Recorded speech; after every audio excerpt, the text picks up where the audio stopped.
Yeah, 316. Got game and pulled out his own Atari. I said sorry, I'ma have to pass like Nash to Amari. Tiger up early on a Sunday, sinking birdies while the pigskin spinning through the air, tight and birdie. It's a TD, it's a TKO, a home run, it's a hat trick. Ain't no way to be an all-star without practice. So if you down to sacrifice your life for a draft pick, it's a pretty sweet position you can live in if you have some things in the air. If you got game, playing like you just don't care. If you got game, playing like you got no fit, and you got game. If you came here to win, yeah, you got game.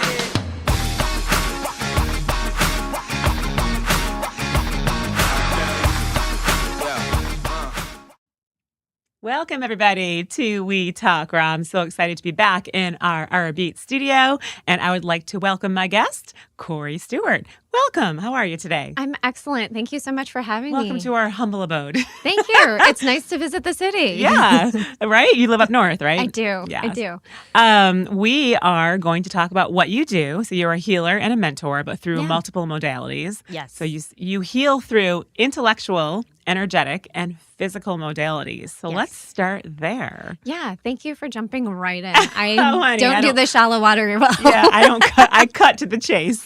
Yeah. So I serve as an anxiety reduction specialist. And I have learned that more often than not, when we tune into either the mental, the intellectual, or the physical, or I should say the energetic or the physical, when we only dive in with one of those aspects, we're starting at the same start point a lot more frequently. However, if we start with adjusting the intellectual, the energetic, and the physical, we're able to get ourselves off of that start point and not go back as quickly, and be able to give ourselves a better foundation of which we can take those steps forward at a more rapid pace. So by physical, do you mean address them physically, or do you mean you do physical exercises? Both. Okay, Both. Interesting. So it's with using the energetic, it's important to tune into our whole body. There's a lot of research, thankfully, on the Western side of life, finally coming out that, yes, our body does hold on to so much ish. And when we start addressing that and start moving that, literally, physically, our body is able to heal and balance much faster. So let's back up to, I love the title, Anxiety Reduction Specialist. I was just talking about you at my gym, and the owner was like, I need her. I'm like, I think we all have had anxiety. So what a beautiful title. So tell me about that specifically. So it's humorous being the age that I am. Growing up, anxiety was a taboo word. Introvert wasn't even existent. Shy wasn't existent. However, I knew that something was off. And in hindsight, when I started that thing called therapy, before it was trendy, a lot of people, I came to realize that a lot of what I was experiencing was anxiety. So I started gathering tools and techniques probably in late elementary school, high school. And the unfortunate factor of how we are in our current culture or current society, I probably have job security for the rest of my life. Right. But there are a lot of really simple tools that we can implement into our day-to-day that can make a big difference. Do you want to give us an example? Sure. Hydrate. As we go into summer, one of the best things we can do. I will hydrate right now, sister. Yeah, please. Depending on what you're intaking, bottoms up. So what does hydration do? It just fuels everything? Or When our body is properly hydrated, it's able to move and function better. Our brain has less fog. Our heart is able to do what it needs to do. Our skin cells are able to do what they're able to do. But most importantly, going back to the neurosystem, our brain, when we don't have brain fog, it's a lot easier for us to stay balanced and to keep that anxiety monster out of our head. The brain fog could make you almost be more in your head or not clear about your thinking, because as you're speaking, I'm also thinking, I feel as though there are so many different levels of anxiety that people just think anxiety is that you're shaking in fear or terror. Yeah. But to me, I feel like my anxiety comes in like incessant thinking, fear-based, thought, incessantly thinking fear-based thoughts. And then your physical body can sometimes respond, like you start to get clammy or whatever it is. But I feel like there are many different levels. There of are, anxiety? just like all the aspects of life, there's a spectrum, right? So for some of us, anxiousness might be, oh, I have something new going on, and they feel a little butterfly in their stomach. Or transition of some sort. Or transitions Yeah. of some sort. I love working with people through transitions because there's so many beautiful ways we can dive in. But, like getting back on track, yes, for some it's just a small butterfly in their stomach. For others, it's I'm curled in a ball, I can't move, shaking. The thought monsters have just taken over, as I Thought refer monsters. I because love that. that's basically what it is. It's a thought or two on a loop that's just running rampant like a Tasmanian devil. So in your work, do you get to the root cause of that? sure Like do. I work a lot in belief systems in my Yeah. sessions, like getting to the root, and I can feel in the body where they're holding on to it. That's a lot of my work. Do you do stuff like that as well? That's exactly what we do. So I dive in with what's going on intellectually. So, okay, what are the thoughts, patterns, beliefs that you have? Are they still serving you? Or do some of them need to be a part of a giant bonfire? I love thought bonfires. And then what's going on energetically? How is our body holding on? How do we take what is serving you and build that forward into that strange, unique thing called embodiment? Like instead of jumping from program to program or thought to thought, how do we actually energetically, physically take that and embody it in our day-to-day life? Tell us how. Well, for each, I wish I could have, the $1 million answer. Right, This like is a one exactly sentence. how it is. You're right. For each person, it's different. I mean, that's beautiful. And I've talked about this with many guests that in this work, you really have to meet the person where they are. Yes. In the sense of what they're ready to let go of or how they want to. Some people just need the awareness. Yeah. That they have a belief. Some people, it's the energy work around it. It can be homework that you give them, like a mantra that they're going to say. Yeah. That's what I find. Yeah. Or different questions to marinate over. A Yeah, lot of curiosity can be a great pathway Yes. to healing. Yes. Flipping the script from, okay, I have all of this information. Now I have no clue what to do. It's when we shift to, okay, I have all this information. Treat it like a science experiment, right? Like, how do I build forward with this? What data do I keep? What data do I trash? Has really made life much easier and a lot less hectic for me and a lot of my clients. Yeah, So- it's that perspective. In a session, do you do in person, remote? I do do you both. do talking and energy and Yeah. The beautiful thing with Reiki, which is one of the main energy tools I use, for those who aren't familiar, it's a Japanese energy balancing technique. It can be done in person or it can be done remote.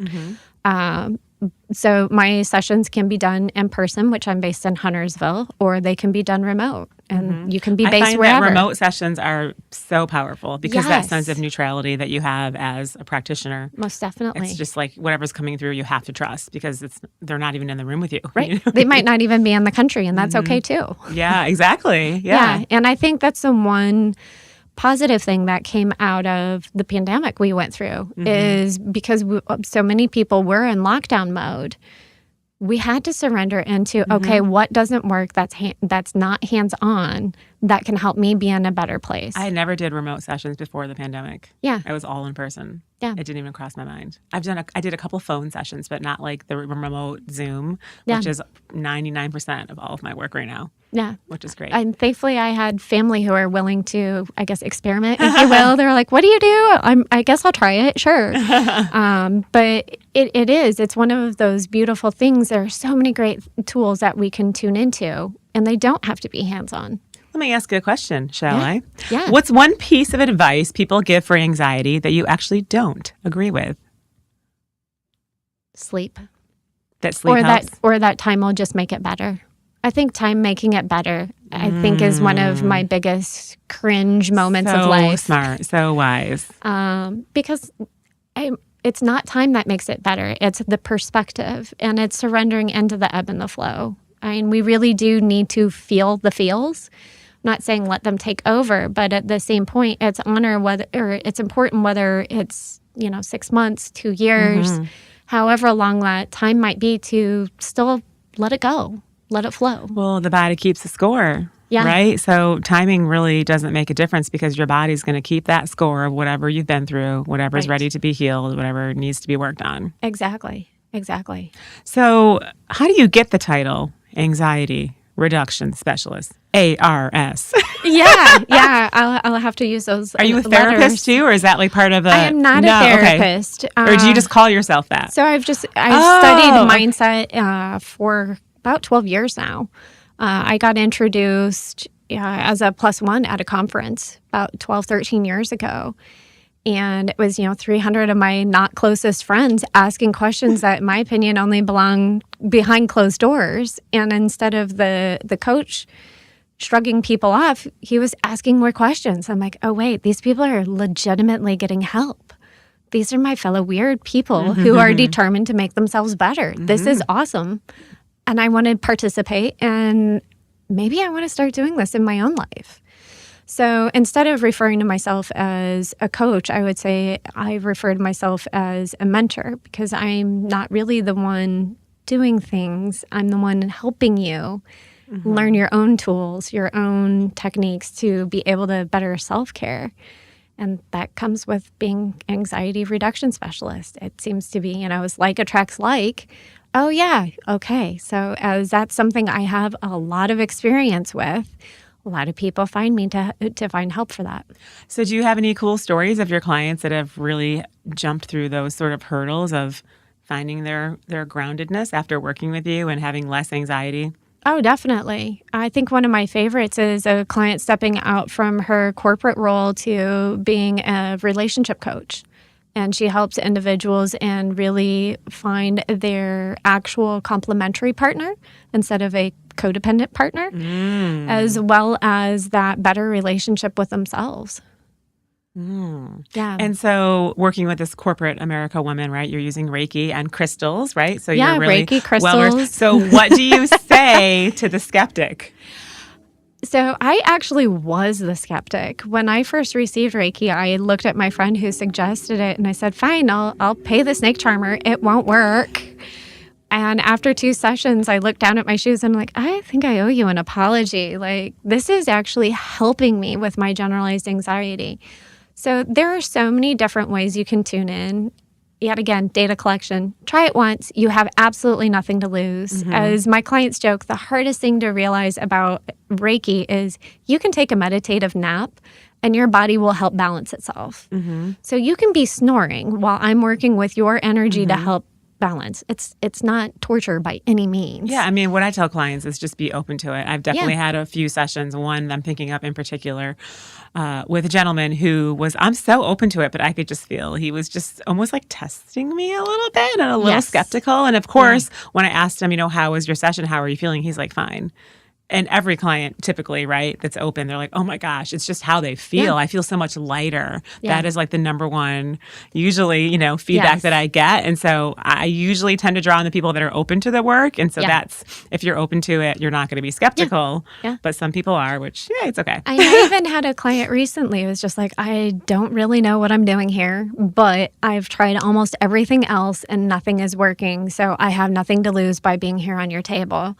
That is when the skeptics come to you, when they've tried the therapy and they're still in bed depressed and nothing's changing. And they're like, wait, what is it that you do again? I thought it was cheesy before, but now I'm willing to try because I'm at the rock bottom. Right. Well, and for me, it was similar with anxiety techniques.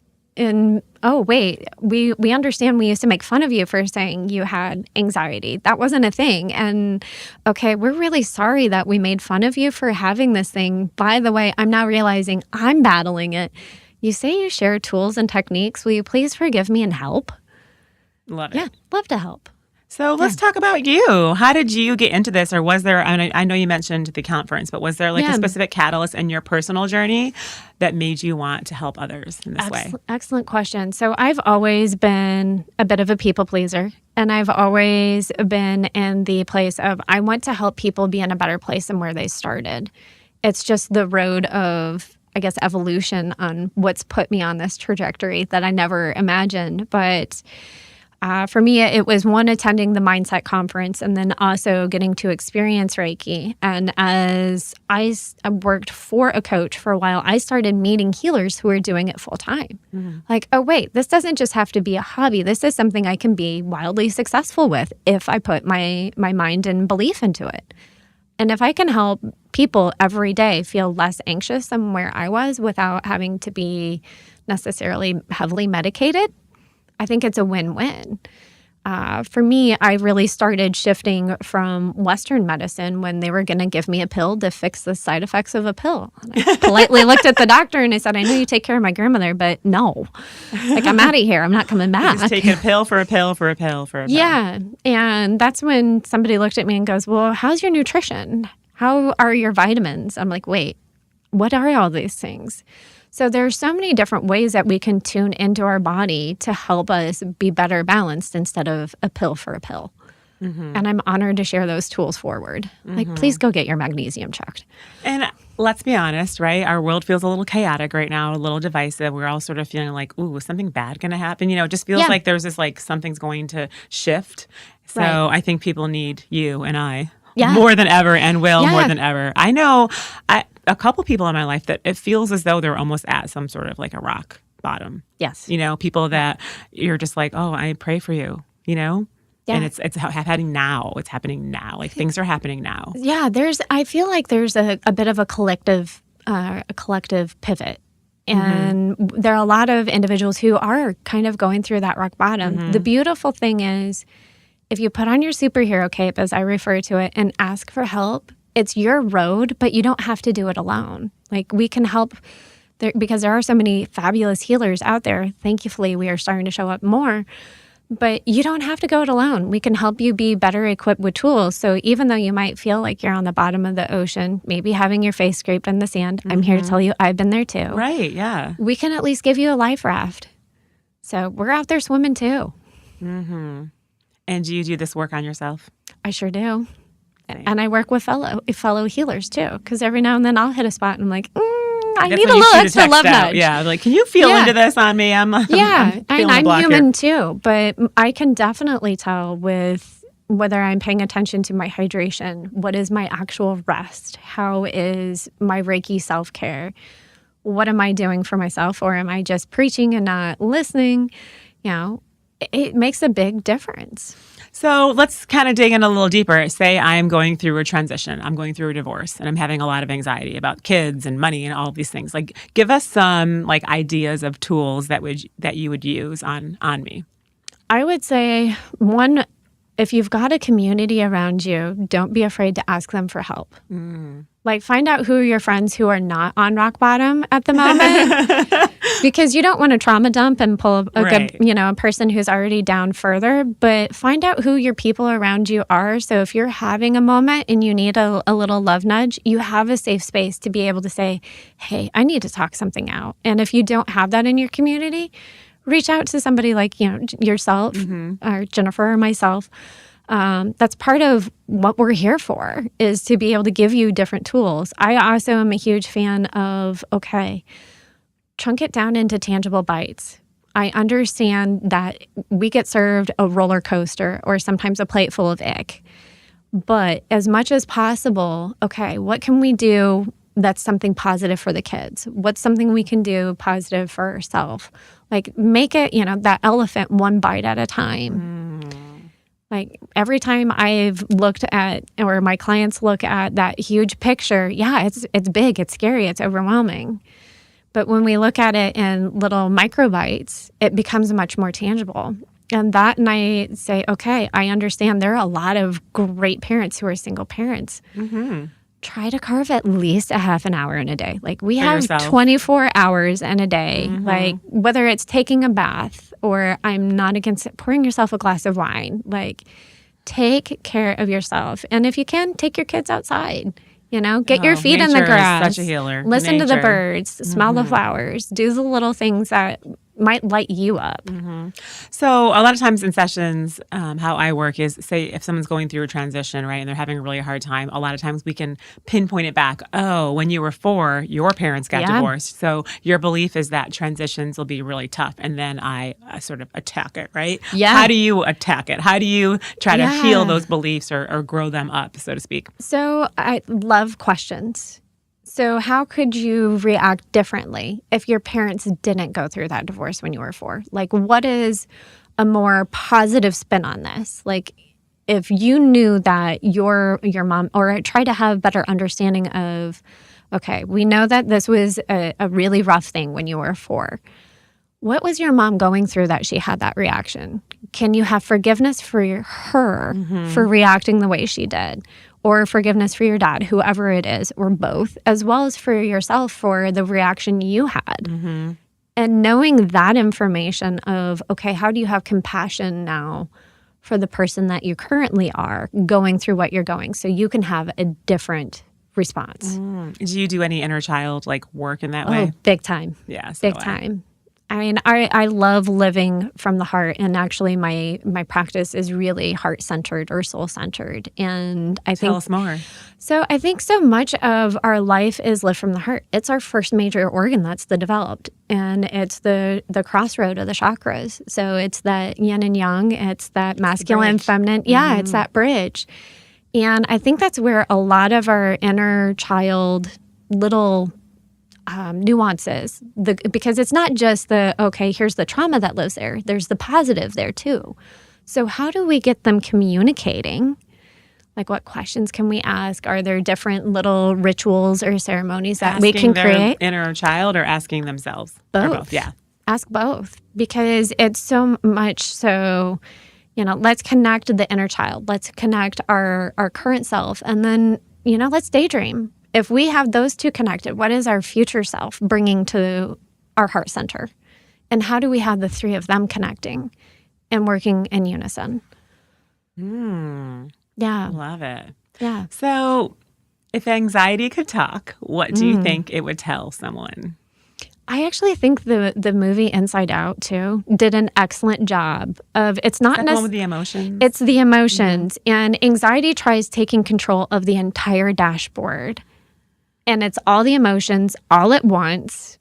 And the kid's just like, I don't know what to do with myself. This is just, it's too much. So, she doesn't know if she's crying. She doesn't know if she's screaming. She doesn't know if she wants to hug somebody, punch somebody. It's okay.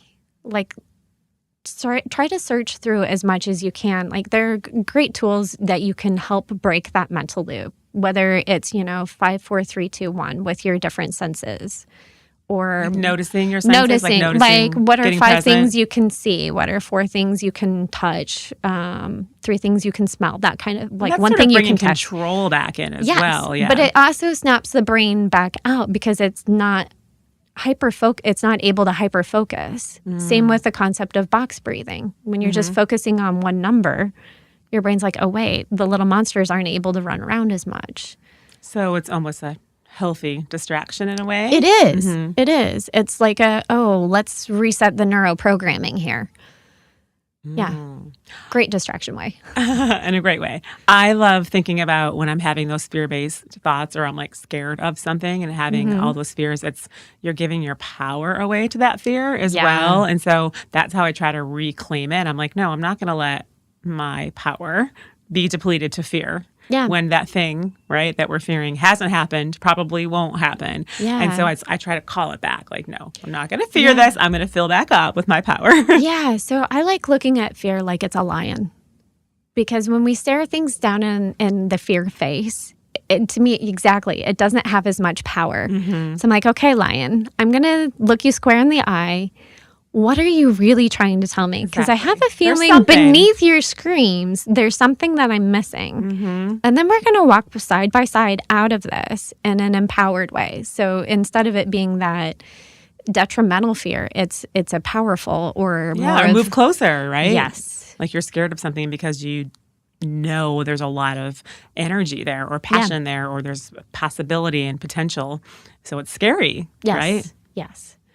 And I love being able to, instead of sweeping things under, which I think most of us are raised to do or educated to do, we ignore anger, we ignore fear, we ignore what we've been through, like just put it in a little box. Well, Pandora's box always finds, it always finds a way to pop back open. So if we stare it square in the face, it really loses so much more power.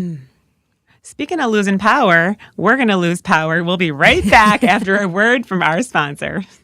Calling all independent musicians. Ready to elevate your sound? At Our Beats Radio, we're poised to turn up the volume on your ambition. Submit your tracks today, and here's the reason why. With Our Beats, you're not simply uploading. You're broadcasting your unique resonance to a global audience. Put your hesitations aside.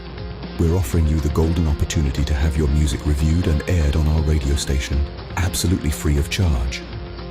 You've pondered, perhaps even sampled the others. Now it's time to experiment with the finest. At Our Beats, we're dedicated to you. We're not just a platform, we're your spotlight, and your music merits the stage. Share your social handles, and as soon as your music goes live on Our Beats, you'll be the first to know. We're not just spinning tracks, we're cultivating a vibrant community of artists and aficionados who revel in distinctive soundscapes. Our Beats Radio, the stage where your music receives the applause it's worthy of. Submit your music today and transform your sound into a sensation. In essence, Our Beats Your Music. Hello there, my name is BB. Friends and colleagues of Delta Sigma, proud to be part of the Our Beats Radio Boutique and Media Streaming Network.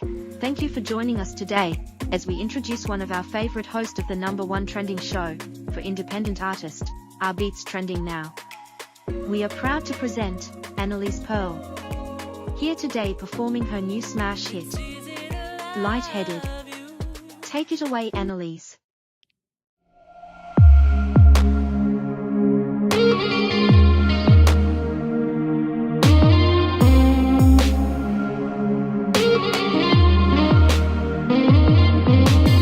The string theory must be true. My best friend knew you in high school. It's like destiny and fates aligned as soon as I stared into your blue eyes. Our paths are so much alike. I felt safe in your arms that night. Waking up to your beautiful face, your warm embraces like nothing I could ever replace. Lightheaded and sped up hard, you're a wish from a shooting star. Couldn't find my way out of the dark, came and gave me a brand new start. Lightheaded and sped up hard, I know it's hard when we're apart. Came and left a mark on my heart, who can blame me, you're a work of art.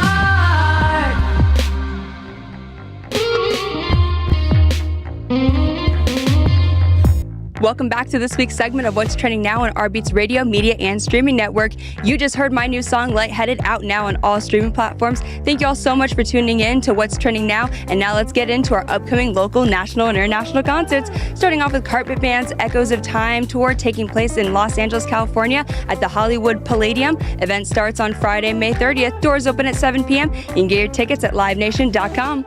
If you didn't catch Teddy Swims at the 2025 Love and Life Music Fest, have no fear because he's coming back to Charlotte for the I've Tried Everything But Therapy tour, taking place at the Skylar Credit Union Amphitheater on Thursday, May 15th. Doors open at 8 p.m. You can get your tickets at Ticketmaster.com. The Evening Muse presents Find Your Muse Open Mic Night featuring artist Sierra Johnson. Starts on Monday, June 2nd. Doors open at 7 p.m. You can get your tickets at eveningmuse.com. This is Annalise Pearl, bringing you all the new details on the latest trending water cooler conversations.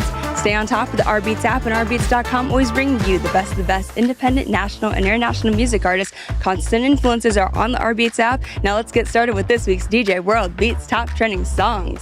Spinning now on 25.8 366, our global pop stream, DJ World Beats brings you Body Talk by L.A. Dule, Sound of You by Pendulum and Armin van Buuren and Rob Swirl, Shades of Grey by Carpet Man and Scott Real, Ammonite by Tara Ham. And trending now on Our Beats Radio, our house and EDM stream, we have Closer to the Floor by Jazzy and Aniko, Ama by Umet Ozkin, No Enemies by Sebastian Gross and Steve Angelo featuring Namasenda, I'm on Fire by Cosmic Gate and James French, Warning by Silk Dope and Comb, Bad by W&W and Cashmere.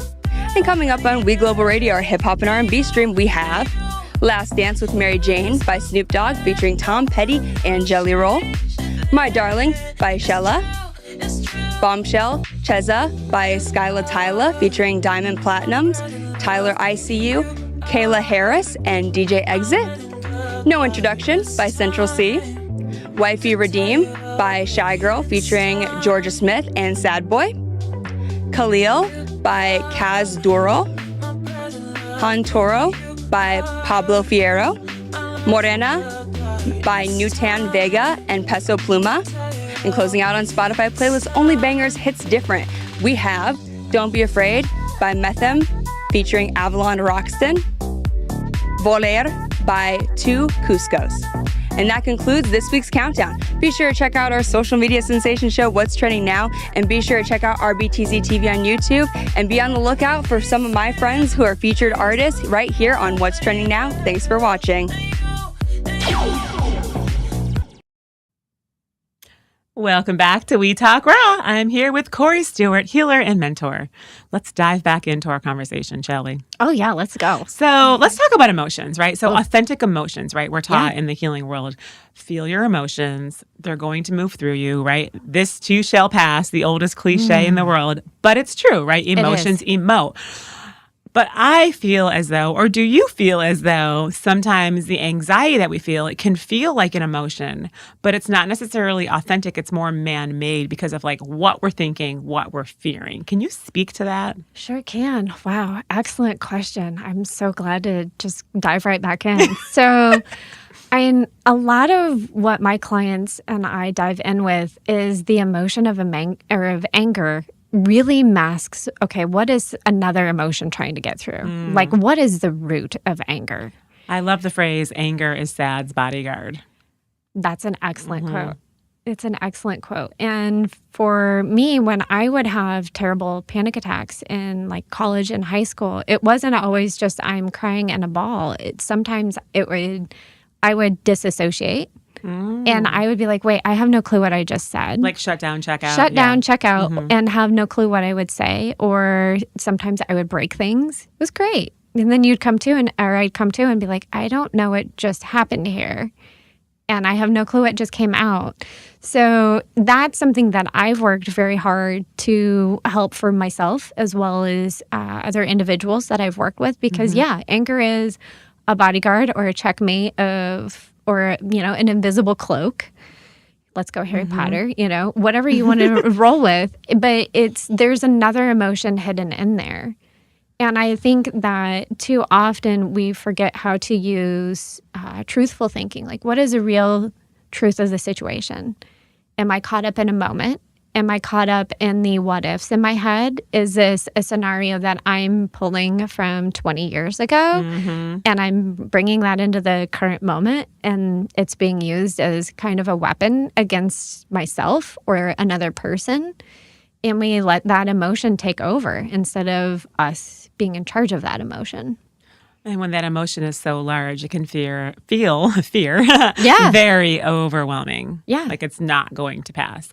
Exactly. And what I've heard is that when you're in that place of anxiousness, your energy sort of leaves your body. Oh, yeah. And I can see it in clients because your energy is like, wait, I'm supposed to be made of light and love. And there is so much fear and anxiety that's that disassociation piece. Like your energy moves to the left or to the right when you're still alive, but a lot of your energy because your actual energy isn't comfortable being in that much fear, which I just find fascinating. Yeah, I kind of refer to it like Peter Pan syndrome, right? Because we all know the classic image of Peter Pan going after his shadow and trying to reattach it back to himself. And with a lot of the trauma that we go through, we do kind of disassociate it. So with being able to do an energy healing session or a Reiki session, we're able to kind of take that shadow or to take that energy and help it integrate back into the body. So we're reattached again. And it's funny because sometimes in sessions with me, I'll hear, because I hear ages, right? Like their higher self, like something, this pattern started at age 3. So I'll ask, do you remember? I never say like, what was the big trauma? It never, it's not always this big trauma, right? But some sort of transition, change, shift. And I'll ask like, do you remember, what was happening around the age 4 or 3? And they're like, I have no memory. I'm like, okay. You don't need to, but I'm hearing that's when it started. So we're still going to do some inner child work, even if you don't know what happened. It's all about the intention of doing that inner child work, sending that 4-year-old person, whether they know or not, which I think is so cool that they don't really even have to know. Because a lot of times when you have no memory, it's because there was some trauma, right? That didn't feel safe enough to be present in that moment to actually remember it. Or in asking, okay, what happened around this age group or this age? A lot of times either, people have no memory or they're like, I haven't ever said anything to anybody how do you know that? Right. Or, okay, yeah, I've been working with a therapist and letting it go. I haven't been able to. How do you know that? Let's get rid. Can you get rid of that? Can we figure this out? I'm like, Well, I yeah, think let's their higher dive self, in. right? Dive in Let's because dive their in. higher self knows that if it's coming to your attention, right? If you're reading that intuitively, that they're ready Yeah, to work on big it, time. whatever way it is, right? Whatever shape or form that is, energetically, physically, awareness, right? Could just be awareness. So you lead Reiki attunements. Let's go I there. sure do. Yeah, Yeah. tell us about that. So I am very honored because I think it's one of the biggest tools or the best tools that we can have in our toolbox is to be able to do Reiki self-care. So in traditional Usui Reiki, there's 3 different levels of Reiki. So there's Reiki level 1, which I walked in being like, all right, let's go. I'm ready to take care of people. And then the teacher looks at me and she goes, Cori, we're here to take care of ourselves. You have to learn how to take care of that's yourself. level 1. Interesting. I'm like, thanks, universe. Love the little, snapple pop right in the forehead. And then level 2 is where you start learning about how to take care of others. And there are a couple of symbols for the attunement. And then level 3 is where you consider public practice, as well as being able to teach others. So I have a couple of Reiki masters or level 3 attunements, and I love teaching levels 1 and 2. And I think, honestly, every family or every individual should have Reiki level 1 because anxiety pops up not when you have an appointment. That'd be fabulous, right? However, it pops up in the really odd moments. In an airplane. In an airplane, Turbulence, right. or a conference room, or you're at a family function. Hello, holidays. And being able to have that level of a self-care tool literally in the palm of your hands is very empowering. So what are you actually doing in an attunement? Are you like, if you were attuning me, right? Because I'm not attuned to Reiki, I'm attuned to energy healing. What do you tap into your intuition? Are you reading the person? Are you calling in energies?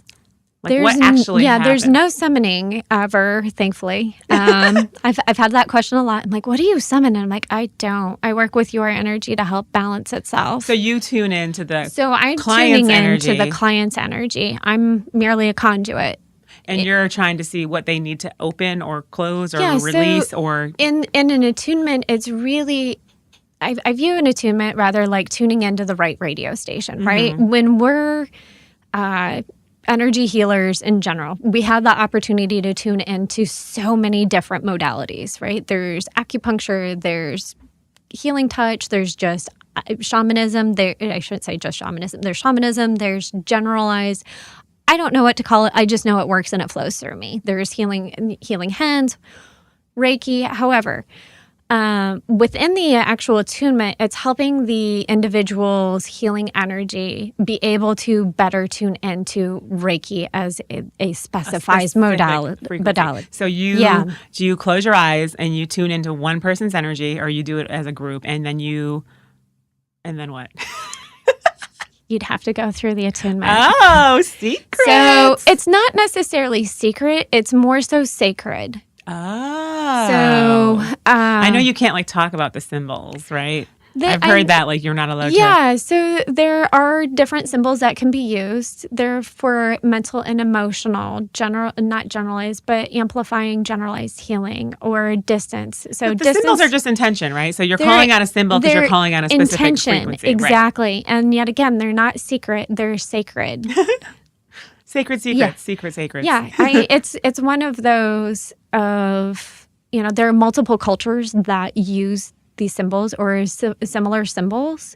It's the intention with them. It's how do you tune in? And so within Reiki practice, we like to, believe, if you will, that it's with a particular Reiki intention that you're using those particular symbols for. So not necessarily secret. Because you can find them everywhere. What if there's an energy that's trying to come in for a client as a healer that's not Reiki? Do you open them up to just any of the healing, or is it? Yeah, so I would in one of my healing sessions, but not in a Reiki attunement. Got it, because you're just attuning for I'm Reiki. just attuning for Reiki. Interesting. Yeah, and the particular type of Reiki. I mean, if you Google Reiki anymore, you can probably find 50 to 60 different kinds of Reiki. So I'm attuned to Isui Ryoho, Holy Fire level 2. I did not do my master in that. But then I also have my master in crystalline and pet. Ooh, let's talk about crystals. Yeah, yeah. Did you say pet, like animal communication? Yeah. Ooh, awesome. Yeah. I'm a huge fan of having a furry little loved one asleep in my healing room. So they need loved on in Reiki ways too. So let's talk about the power of crystals. I don't actually use crystals very much, and people think that's hysterical because I'm a healer. I have a couple, but I don't. It's just like a modality that doesn't. Yeah. I think they're beautiful. I just don't use them. I'm not called upon it. So talk to us about that. So I'm the reverse. I jokingly refer to myself as a reincarnated raccoon. I have been drawn to shiny things since I was little. Oh, it's meant to be. Yeah, I was a little kid at the national parks who was diving through the big buckets of crystals, you name it. When I was working in a jewelry store, I was studying for different exams, and that's where I was actually introduced to Ayurveda because that's how a normal person gets introduced. But I learned that was a modality that used gems in their healing practice. I'm like, wait, this modality is thousands of years old, and they've been using different things to help heal, not just herbs, not just food, not just attitude. Okay, so maybe I want to start researching that. And a couple years after, I'd say, because I did kind of go on a different trail for a bit, but I've never lost my love for different shiny things. And then learning that they had healing properties, it made total sense because they're just gifts of the earth. Right. So the crystals come from the earth, and different crystals have different energetic properties that can target physical, emotional, energetic ailments, correct? Right. Correct. So in a session, if someone's working on healing some sort of trauma, right? Or emotional wound, you have the crystal that you choose and you put that near them. So I will either put the crystals under my table because I have like a Reiki massage table. So I will tune in frequently and create like a crystal grid, like an intentional group of crystals under my table for what does the collective need at this point, which right now we need a lot of community. We need a lot of communication. So that's what's been under my table. Love it. That and a little bit of lithium for grounding because we're all kind of zingy. Lithium is not the enemy. And it's also in a beautiful crystal called lepidolite. It's purple and sparkly. Oh, I've seen that. Yes, I think I have that one. What color is lithium? Is it black? So lepidolite is purple and sparkly, and it's the main mineral that's within lepidolite. Got it. The actual mineral lithium, I'd have to look that up. Thank you for that rabbit hole. But there are so many different ways that we can tune in. I have a heated amethyst mat on my table because amethyst is known to help the blood do what it needs to do, which is why it's a stone of calming. So I try to tune in with what the collective needs, as well as, okay, what does this person need? What are either the spirits that they have around them letting me know, or what are my guides letting me know before they come in? So I'll have different crystals. I also have converted like my great grandmother's china cabinet into a crystal cabinet. Aww. They're all available for new homes. But I'll tune into, okay, what are crystals that I might need to pull, as well as, okay, essential oils. How do we want to use those too? So let's talk about what you have coming up. So you have a Reiki attunement I do. Up? I have an in-person training for level 1 up in Huntersville, North Carolina at my office, and it's on June 14th. In person? In person. So it's a day-long training that also has a month-long of accountability and homework, because anytime we're infusing our life with energy, guess what? You're going to feel changes. You're going to have shifts. And sometimes they're not pretty or comfortable. And sometimes they're not pretty or comfortable, but bigger picture, they help you know yourself a lot better. So definitely have a month of accountability with me. And I'm always willing to do remote classes as well. And that I break down into a month as well. It's done by Zoom. It's like an hour and a half a week. And that comes with, of course, a month of homework and accountability, too. Are those Reiki attunement classes or just like healing classes? So that is a Reiki attunement class. Yeah. Okay. So that I'll do as a group, and then we'll schedule one-to-one for the actual Reiki attunement. And how can people find you? People can find me on CoriStuart.com. So that's CoriStuart. Once you know how to spell my name, it's really easy to find me. It's a great thing about having unique spelling. I'm also very active on Instagram at Cori Stuart Holistic Healer. Okay, so $1 million question that we're going to close with. For somebody watching that is experiencing anxiety or has recently, what would be your number one tip, tool, or piece of advice? Put on your superhero cape and ask for help. You don't have to go through this on your own. I think a lot of us, when we start feeling really anxious or we start feeling any emotion at a heightened sense, we feel like we're an inconvenience. And we further remove ourselves from the people around us. We're being needy or codependent. Yes. Yeah. And it couldn't be further from the truth. Please reach out. Please reach out. I have a girlfriend that when I have those days and I'm like, I always find myself apologizing after, like, I'm so sorry I just did that. She's like, girl, like, that's what friendships, there'll be a day where she's going to call me and I listen to her for 30 minutes and talk her off the ledge. And I'm like, I don't know why I just apologized. You're right. Which as humans, it's just like, you don't want to be an inconvenience or a nuisance or take time out of somebody's day when you're spiraling. But really, like you said, right? Community, connection, relationships, and all of that's going to be needed even more as we go through transitions wherever we're going, right? As things get a little uneasy. Yeah. And as we're going through those pivots, it's so important to have those powerhouses. So like I said earlier, learn who, are your girlfriends, your talk home people, or your I've had a bad day person, or reach out for a healer. Mm-hmm. Yeah. Wow. Okay. So no, you're not alone. Find your people. Right? Yeah. Find your people. Well, thank you so much for coming on. This is very enlightening and you were amazing. Thank you so much for having me. It's such an honor. Go check her out, y'all. And thanks for tuning in at rbeats.com. Yeah, 316. Got game and pulled out his own Atari. I said sorry, I'ma have to pass like Nash to Amari. Tiger up early on a Sunday, sinking birdies while the pigskin spinning through the air, tight and birdie. It's a TD, it's a TKO, a home run, it's a hat trick. Ain't no way to be an all-star without practice. So if you down to sacrifice your life for a draft pick, it's a pretty sweet position you can live in if you ask. I'm